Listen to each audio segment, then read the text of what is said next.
আর যিনারা আপনার হাফেজ তিনাদের জন্য আলাদা জায়গা থেকে আপনার পড়া আপনার উত্তম। সেটা হচ্ছে পারা নম্বর 1, পৃষ্ঠা নম্বর 20, ডান দিকের পৃষ্ঠা। সূরার নাম হচ্ছে আপনার বাকারা।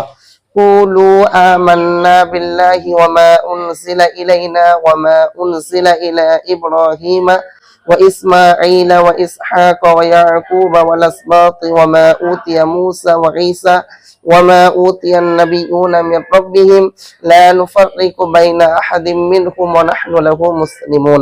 এটা হলো প্রথম রাকাত। আর দ্বিতীয় রাকাতে পড়বে পারা নম্বর 3, পৃষ্ঠা নম্বর 17, বাম দিকের পৃষ্ঠা।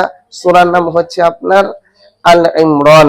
কি পড়বেন? কুল ইয়া আহলাল কিতাবি তাআলাউ ইলা কালিমাতিন সাওয়াইন বাইনানা ওয়া বাইনাকুম আল্লা না'বুদা ইল্লাল্লাহা ওয়া লা نشرك به شيئا ولا يتخذ بعضنا بعضا أربابا من دون الله فإن تولوا فقولوا اشهدوا بأننا مسلمون। এটা পড়বেন। আশা করি উত্তরটি পেলেন। যিনারা আম মানুষ, যিনারা আপনার হাফেজ না, তিনাদের জন্য সূরা কাফিরুন এবং সূরা ইখলাস। আর যিনারা আপনার হাফেজ তিনাদের জন্য সেই দুই জায়গা থেকে পড়া, এই দুটো হচ্ছে আপনার উত্তম।